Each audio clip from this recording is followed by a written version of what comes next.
Bismillahirrahmanirrahim. Assalamualaikum warahmatullahi wabarakatuh. Alhamdulillahirabbil alamin. Wa bihi nasta'in 'ala umuri dunya waddin. Amma ba'du. Alhamdulillah, teman-teman, kita masih bisa melakukan pembelajaran jarak jauh. Tentu ini salah satu nikmat yang besar dari Allah Subhanahu wa taala. Oleh karenanya mari kita semangat, jangan pantang menyerah atau mengeluh, hindari itu semua. Baik, sebelum kita memulai pembelajaran pada pagi hari ini, kita buka terlebih dahulu dengan membaca ayat Bismillahirrahmanirrahim. Bismillahirrahmanirrahim. Teman-teman yang rahmati Allah Subhanahu wa taala, insyaallah kita masuki materi baru di bab yang baru, ya, yaitu di bab yang kelima seputar tabah dan sabar. Silakan teman-teman dibuka buku akidah akhlaknya di halaman ke-41. Baik, tabah dan sabar adalah sikap seseorang untuk menahan diri dari yang namanya keluh dan kesah. Apa itu keluh? Biasanya seringkali kita mengeluh apabila kita dalam keadaan sakit. Terkadang kita mengeluh kepada Allah Subhanahu wa taala, mengapa saya diberikan sakit dan lain sebagainya.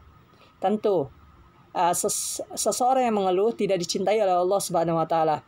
Oleh karenanya tabah dan sabar merupakan sikap yang semestinya dimiliki oleh seorang muslim, yaitu untuk menahan diri dari yang namanya keluh maupun kesah. Baik, teman-teman yang rahmati Allah Subhanahu wa taala, tentu orang yang bersabar akan menerima ujian hidup dari Allah Subhanahu wa taala. Apapun itu, banyak jenisnya ujian hidup.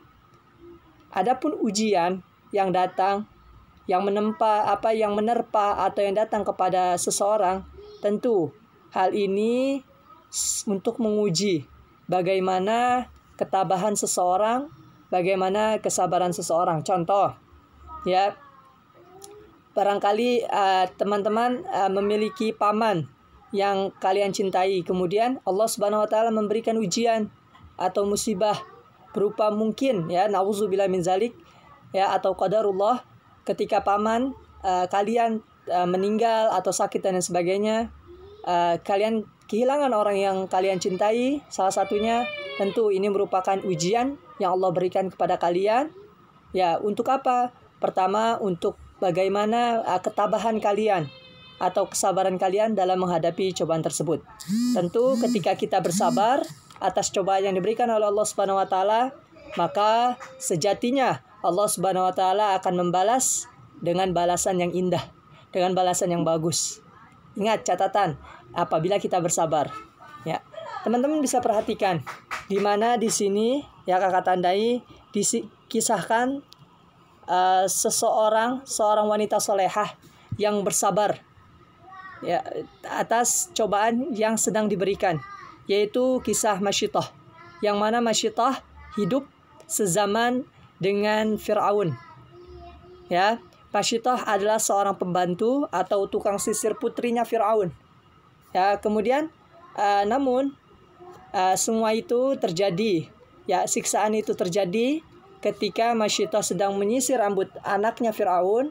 Kemudian kemudian sisir tersebut, ya, ternyata tidak sengaja terjatuh, sehingga Masyitah dengan spontan mengucapkan kalimat Astaghfirullahalazim. Ya, tentu hal ini membuat si putri tersebut penasaran apakah Masyitah ini telah masuk ke agama Islam yang dibawa oleh Nabi Musa alaihissalam ketika itu. Oleh karenanya Fir'aun marah besar. Ya, Fir'aun menyampaikan bahwasanya Masyitah seharusnya berpindah atau menyembah kepada Fir'aun, ya, untuk melepaskan atau meninggalkan agama yang dibawa oleh Nabi Musa alaihissalam. Namun Masyitah dengan kekeh, dengan keyakinan yang kuat, Masyitah tetap mempertahankan. Bahkan hal tersebut menyebabkan seluruh keluarganya, baik anaknya, suaminya, dan lain sebagainya, mendapatkan siksaan dari Fir'aun, yaitu dengan dimasukkannya ke dalam sebuah bejana besar, kemudian dipanaskan bejana tersebut sehingga semua keluarga Masyitah dimasukkan ke dalam bejana tersebut. Namun ada hal yang unik. Sebelum Masyitah meyakinkan diri untuk tetap berpegang teguh terhadap agama yang dibawa oleh Nabi Musa alaihissalam, yaitu ketika Fir'aun mengatakan bahwasanya akan membunuh keluarga Masyitoh, juga bayi Masyitoh yang masih kecil. Tentu Masyitoh agak sedikit ragu karena tentu kasihan, sebagai seorang ibu kasihan dengan seorang bayi yang masih terbilang kecil namun akan dibunuh. Oleh karenanya sempat terjadi sebuah kebimbangan ya di dalam diri Masyitoh untuk mengikuti agama yang dianut oleh untuk mengikuti Tuhan Fir'aun. Ya, namun Masyitoh bersikeras yakin ketika anak yang masih bayi itu mengucap atau berbicara kepada Masyitoh dengan ucapan, "Yakinlah Masyitoh, yakinlah ibu, bahwasanya Allah menyertaimu." Ya, beliau mengatakan si bayi tersebut mengatakan bahwasanya, "Ibu, janganlah engkau bimbang. Yakinlah dengan janji Allah." Ternyata bayi yang masih terbilang kecil dapat berbicara dengan cukup fasih, dengan fasih. Oleh karenanya ini menambahkan keyakinan kepada Masyitoh beserta keluarganya untuk tetap berpegang teguh kepada agama Allah, yaitu yang dibawa oleh Nabi Musa alaihissalam.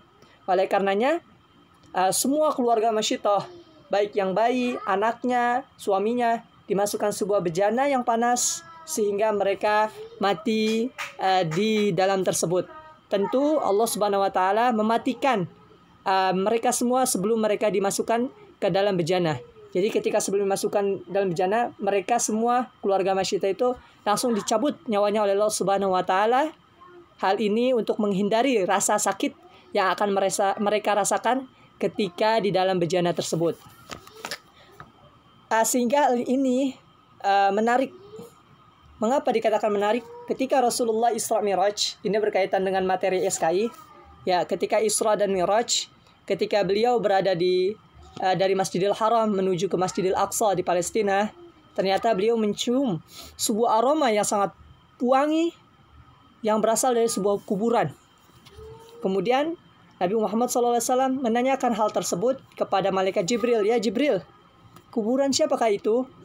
Kemudian malaikat Jibril mengatakan bahwasanya kuburan itu adalah kuburan seorang perempuan solehah yang bernama Masyitoh, yang mana tinggal di masa Raja Fir'aun.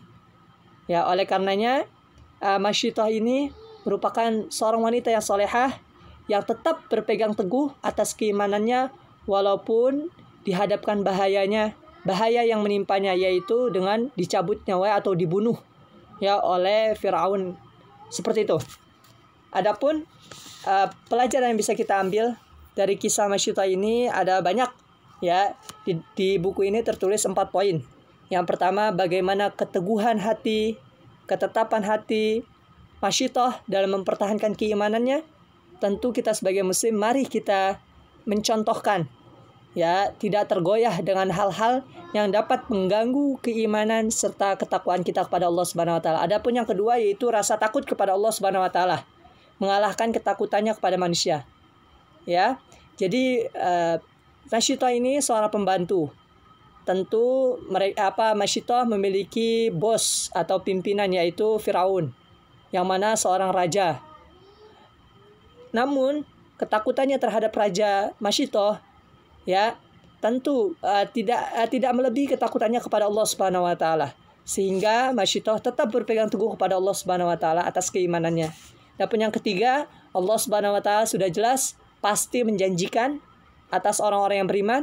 Hal ini dapat diperhatikan bagaimana ketika Rasulullah SAW mencium aroma yang cukup wangi, yang wangi sekali ya, sehingga menandai bahwasanya Masyitoh dan keluarganya adalah orang-orang ahli surga ya, sehingga itulah balasan dari Allah Subhanahu wa taala.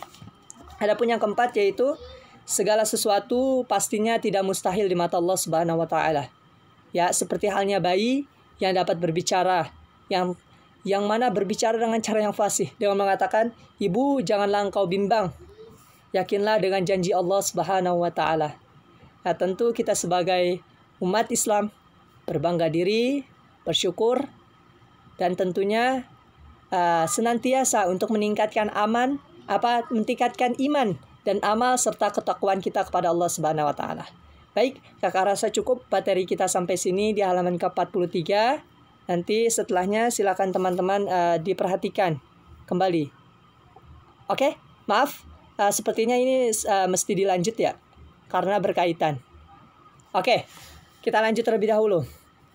Oleh karenanya di sini banyak hal yang bisa kita ambil, yaitu dari sikap sabar dan tabah dalam menghadapi segala cobaan yang sedang kita hadapi. Ya, adapun sabar yang Allah Subhanahu wa taala perintahkan kepada kita semua sebagai seorang muslim, kepada kalian, kepada orang tua kalian dan lain sebagainya, yaitu yang pertama, bersabar dalam menjalankan ketaatan kepada Allah Subhanahu wa taala. Jadi kita harus sabar dalam melaksanakan sholat, melaksanakan zakat, melaksanakan puasa. Kita mesti sabar dan tabah menjalaninya dengan ikhlas. Adapun yang kedua, bersabar dalam menghadapi takdir-takdir yang Allah telah berikan. Jadi jangan sampai kita mengeluh kesah.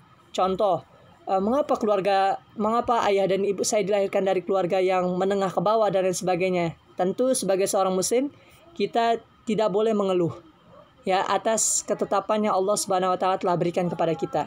Ya, sudah seharusnya kita sabar dan tabah atas apa-apa yang telah Allah berikan. Dan jangan lupa untuk senantiasa berikhtiar, berusaha. Apabila kalian ingin menjadi orang yang pintar, maka berusaha dengan cara belajar. Apabila kalian ingin menjadi orang yang kaya, maka berusaha dengan selalu semangat dan kerja keras dan lain sebagainya. Ya, adapun yang ketiga yaitu bersabar atas apa-apa yang diharamkan oleh Allah Subhanahu wa taala. Allah telah mengharamkan khamar, Allah telah mengharamkan zina, Allah telah mengharamkan untuk bersikap syirik atau menduakan Allah Subhanahu wa taala. Maka kita harus sabar, kita harus mengikuti atas apa-apa yang Allah Subhanahu wa taala telah infokan atau telah Allah informasikan. Seperti itu, yaitu untuk mengajak kepada kebaikan dan menghindari bahkan menjauhi terhadap hal-hal yang buruk. Oleh karenanya ketika kita melakukan hal tersebut, ketiga kesabaran ini, maka tentu akan ada keberuntungan yang akan kita dapat, yang mana kita akan memperoleh kebahagiaan di dunia maupun di akhirat. Kemudian akan menjadikan hati kita hati yang tenang, kemudian tidak mudah putus asa karena yang meyakini bahwasanya usaha itu semua hasil akan tergantung terhadap usaha yang kita lakukan. Dan yang terakhir yaitu mendapatkan kesuksesan dari apa yang kita usahakan. Ya, baik bekerja dan belajar dengan sungguh-sungguh. Oleh karenanya di dalam firman Allah Subhanahu wa taala di surah Ali Imran ayat 200, A'udzubillahi minasyaitonirrajim. Bismillahirrahmanirrahim. Ya ayyuhalladzina amanu sabiru wasabiru warabitu wattaqullaha la'allakum tuflihun. Ya, artinya hai orang-orang yang beriman, bersabarlah kamu dan kuatkanlah kesabaranmu dan tetap bersiap siaga. Ya, dan bertakwalah kepada Allah Subhanahu wa taala supaya kamu beruntung. Jadi, orang-orang yang selalu bersabar, orang-orang yang selalu tabah di dalam ayat ini, orang-orang yang selalu meningkatkan ketakwaan, maka mereka termasuk ke dalam orang-orang yang mendapatkan keberuntungan dari Allah Subhanahu wa taala. Ya, oleh karenanya bagaimana caranya? Bagaimana kita agar senantiasa bersabar dan tabah terhadap cobaan yang telah Allah Subhanahu wa taala berikan? Yang pertama, perlu diingati bahwasanya seseorang tidak akan diberikan cobaan terlebih atas apa-apa kemampuannya. Jadi Allah Subhanahu wa taala memberikan cobaan tidak akan melebihi kemampuan yang kita miliki. Contoh, teman-teman di kelas madrasah ibtidaiyah, tidak mungkin kalian diberikan cobaan setingkat dengan madrasah sanawiyah atau SMK mungkin, ya, madrasah aliyah dan sebagainya. Tidak, tapi kalian akan diberikan cobaan sesuai level kalian. Apabila kalian level 2, maka diberikan cobaan yang level 2. Apabila kalian level 10, maka diberikan cobaan yang level 10. Jadi tergantung dengan kemampuan atau kapasitas masing-masing. Adapun yang kedua, yaitu sesungguhnya di dalam kesulitan pasti akan adanya kemudahan. Ini sudah pasti. Allah banyak berfirman di dalam kitabnya, yaitu bahwasanya di adanya kesulitan pasti ada kemudahan. Yang penting bagaimana kita meyakini dan mau berusaha, ya, bukan mengeluh. Seperti itu. Adapun yang ketiga yaitu senantiasa berdoa dan bertawakal kepada Allah Subhanahu wa taala dan yakin bahwasanya Allah akan memberikan pertolongan dan menjadikan kita orang-orang yang beruntung. Teman-teman yang dirahmati Allah Subhanahu wa taala, Mungkin kakak rasa cukup untuk muhasabah rangkuman di materi ini, di bab ini. Silakan teman-teman baca sendiri. Selebihnya teman-teman silakan dipelajari materi-materi yang telah kakak sampaikan, materi-materi yang telah kalian kerjakan, uji kompetensi yang telah kalian kerjakan. Insya Allah di pertemuan setelahnya kita akan melaksanakan ujian akhir semester ganjil. Semoga Allah Subhanahu wa taala memberikan kemudahan kepada kita semua dalam mengerjakan. Amin. Amin ya rabbal alamin. Kakak rasa cukup. Apabila ada kata-kata yang salah, kakak minta maaf. Apabila ada kata-kata yang kurang tepat, kakak juga minta maaf. Kita tutup terlebih dahulu dengan baca ayat Alhamdulillahirabbil alamin. Alhamdulillahirabbil alamin. Assalamualaikum warahmatullahi wabarakatuh. Terima kasih.